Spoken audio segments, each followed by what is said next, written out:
Hello there, everyone. Welcome back to another episode of the Worthit podcast. My name is Thomas. Hi, JD. Hi, Tom. So we're at podcast number 15, and today we're actually going to be talking about self-shooting and how to, not necessarily make an entire full documentary or feature film about yourself, but even all the way down to the most basic bits and pieces like your TikTok, your Vine, your short little Twitter videos. Some people Byte's the new one. What's the new one? Byte. Oh, I've not heard of that. Explain what Byte is. BYT. It's Vine. There's no other way around it.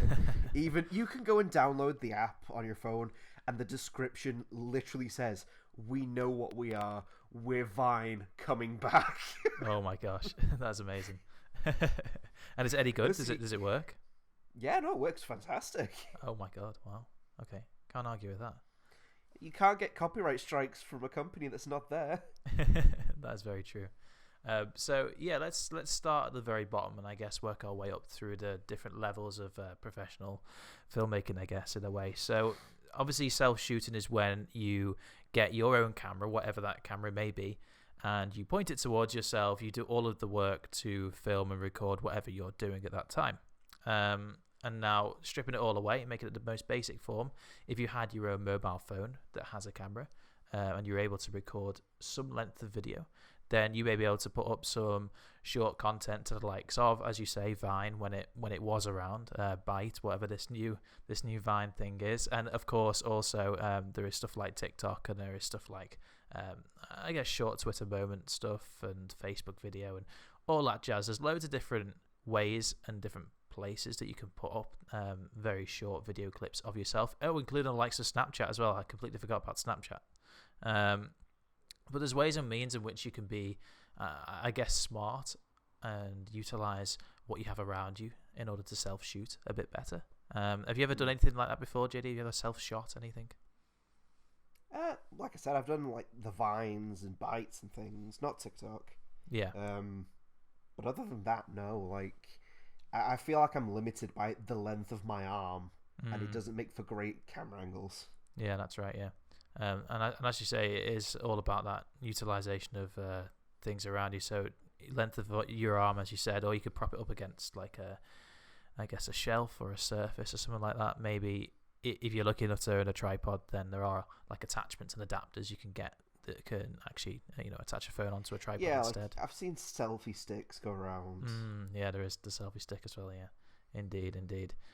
So what do you think is the most basic form of self-shooting? Yeah, like a selfie. Yeah, absolutely. Yeah, you just put your arm out, cheese, haha, whatever current lingo is. It's not YOLO anymore, I know that much. That's it, yeah. Oh, yeah, selfies. Yeah, so selfies are a good thing. I mean, you could be very creative with a selfie. I've seen people like hang off the side of stupid structures and stuff like that doing a selfie. I've seen people, lay their phone down, set up a shot, and then run away and almost like self-direct themselves into an action thing just to do an action shot or something like that. You get those ones actually. What are they called? Boomerangs. They're called boomerangs, aren't they?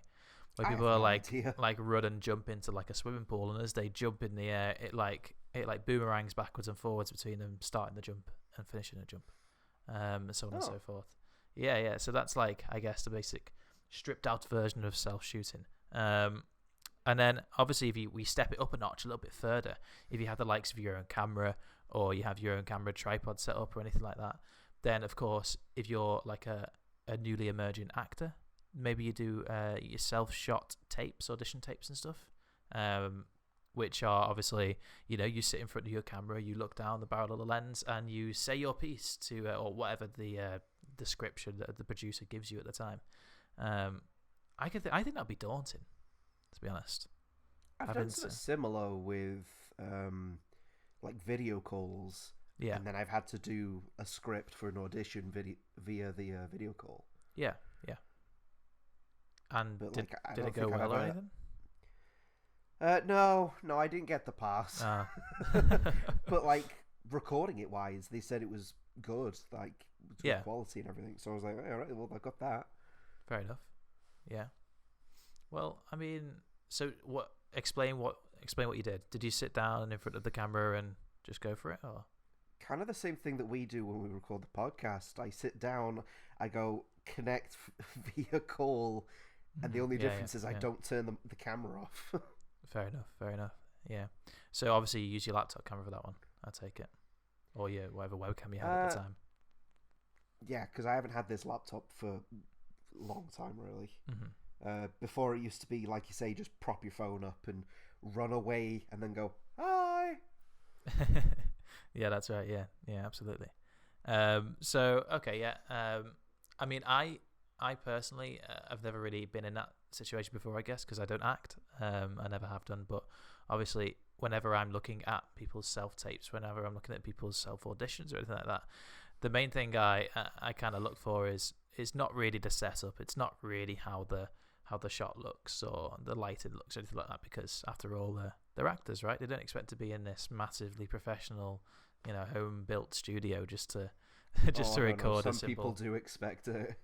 Really, that's crazy. I can't believe that, because that's not their profession. It's a different kind of area. It's a different field of expertise, isn't it? So, I mean, why would people expect? I've had someone say that they won't accept my audition tape because we didn't have like a studio or anything, so It was just clearly in my living room. Yeah.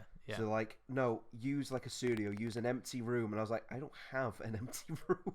That's mental. That is mental. I can't believe someone would say that. That's crazy. I guess the harsh world, isn't it? In the end. Yeah, I mean, I'm not gonna say who it is because I'm not the kind of person. However, yeah. They exist. Of course they do. Okay, so moving on a little bit further then, I guess, where we look towards your low-end corporate work, or maybe even student work and stuff, the student movies and things like that. I remember when I shot my A-level media course, I didn't necessarily self-shoot the whole project.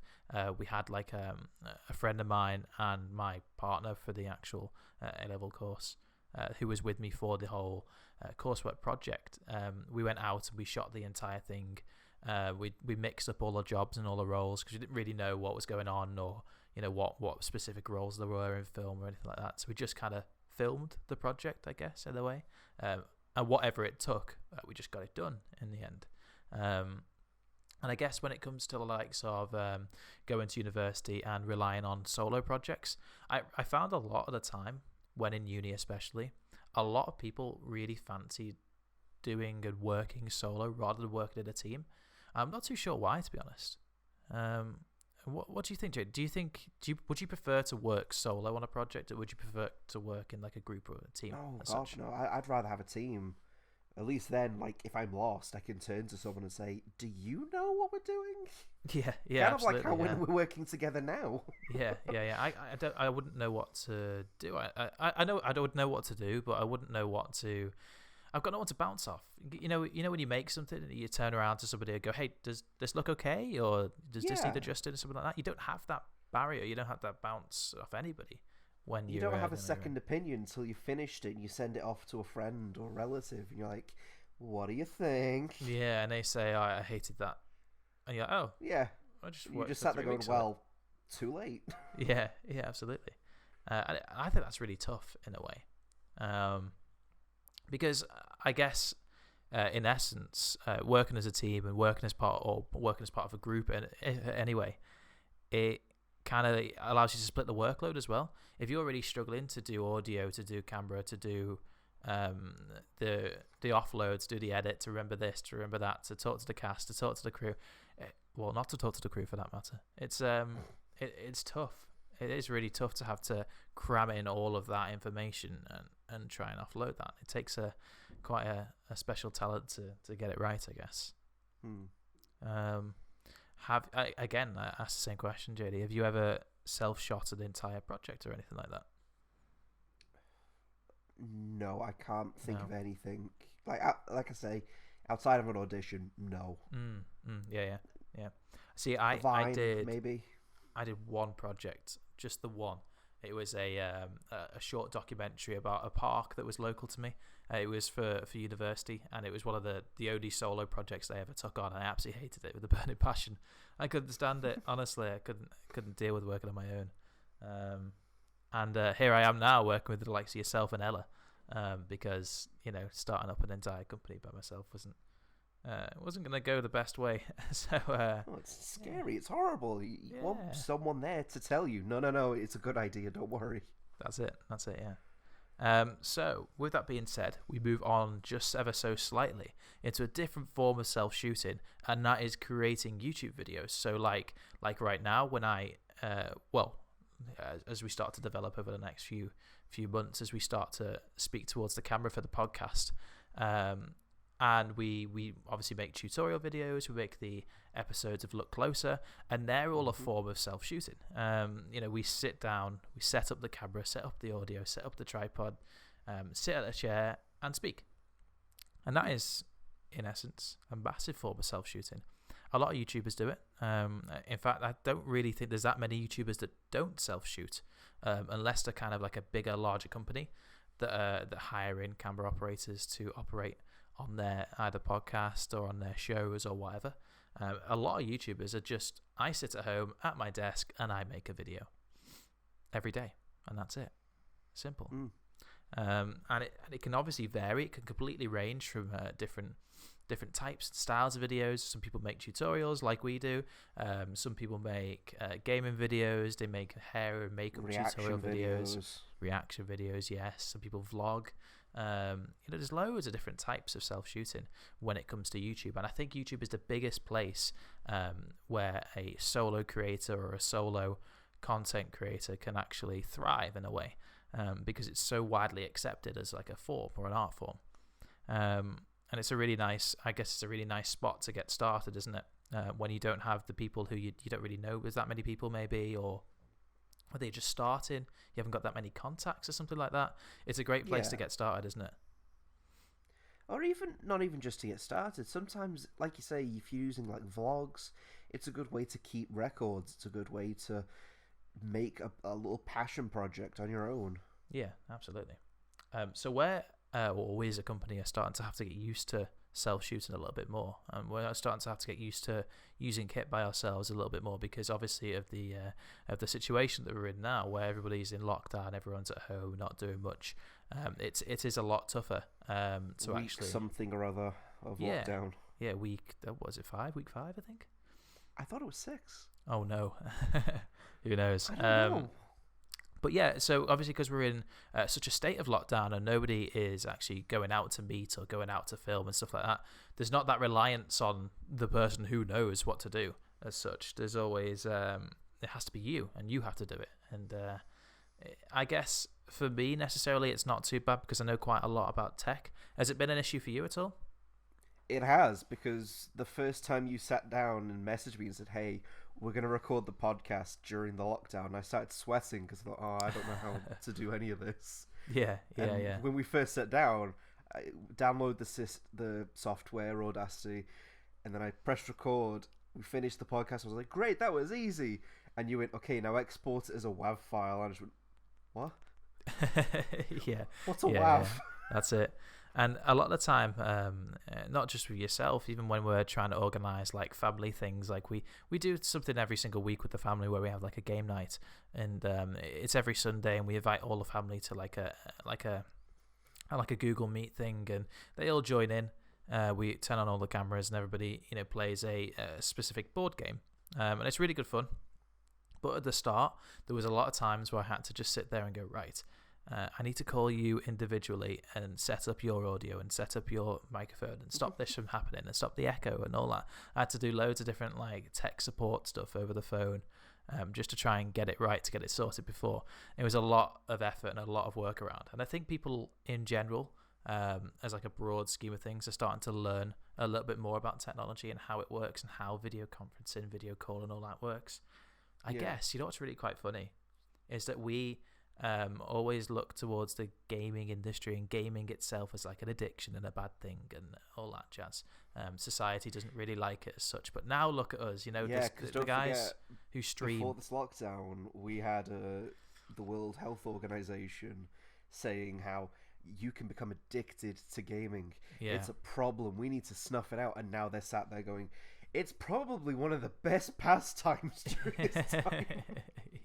yeah, absolutely. Well, not only that as well, but obviously, when you have like streamers on Twitch, and they set up their own self studio every single day, they have a webcam and a microphone, and it's all really high quality. We can see their stuff, and they stream. They stream for like 10, 12 hours a day before lockdown. And now with lockdown, everyone's looking to streamers to say, hey, I want to steal a bit of your technology, and I want to steal a bit of your know-how and utilize it for my business, because my business works. And what do you use to stream? What do you use to do this? And so on and so forth. I think people need to look more towards the gaming industry for inspiration for when they are self-shooting and self-creating their own content. Because like it's kind of like a natural evolution in a sense, because now we have to resort to this proxy communication. Mm-hmm. Yeah, absolutely.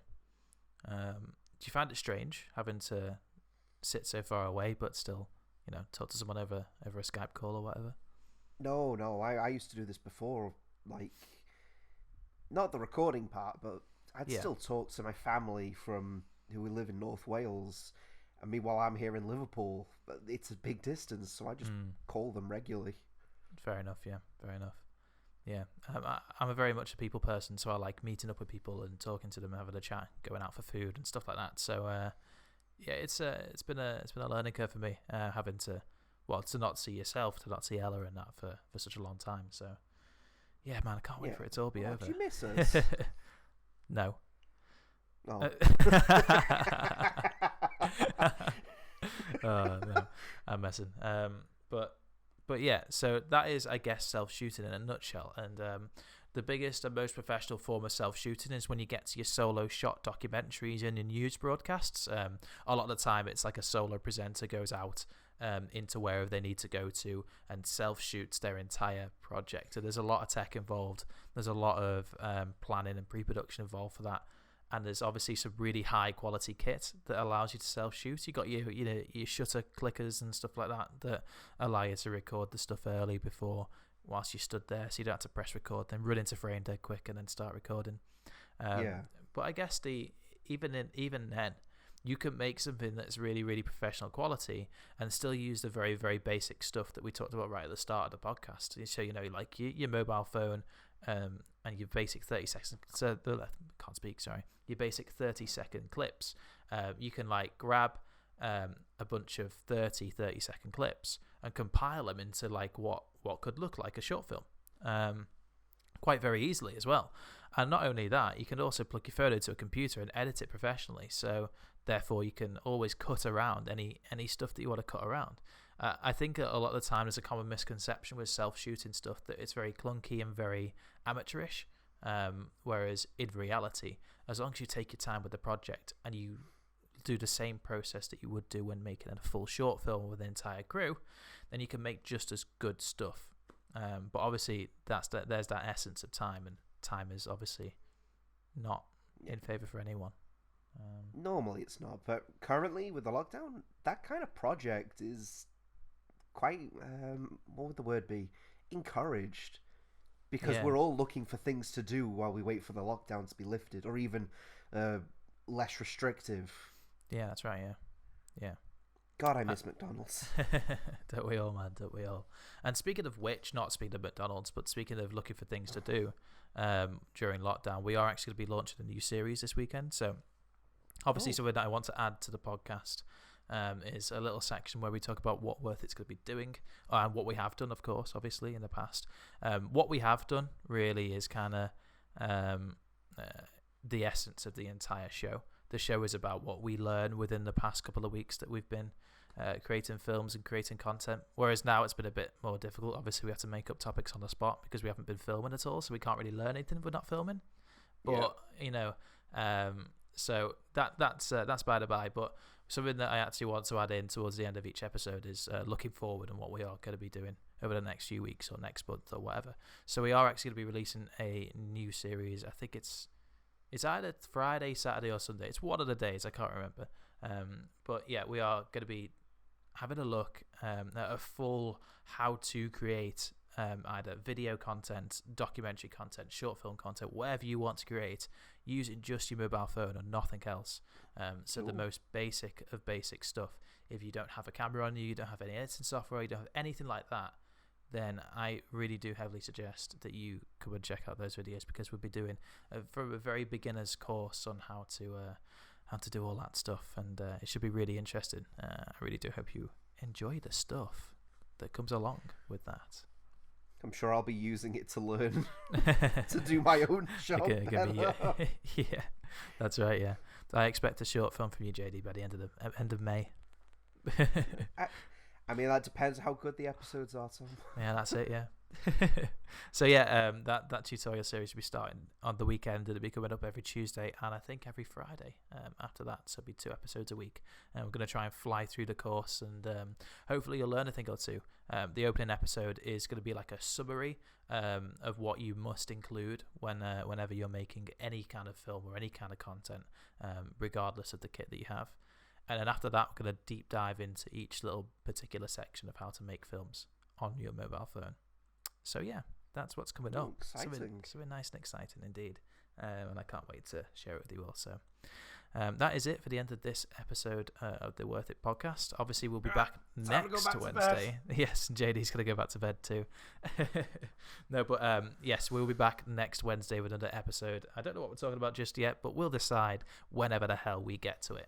So I really do hope you enjoyed this episode in particular. If you did, make sure you leave a like on the video, and obviously don't forget to subscribe for more content. It'll all be down in the description below, all the bits and pieces you're going to check us out or check Worthit or whatever. Go and do it. But yes, thank you very much for listening, guys. Thank you, JD, for being a part of the podcast.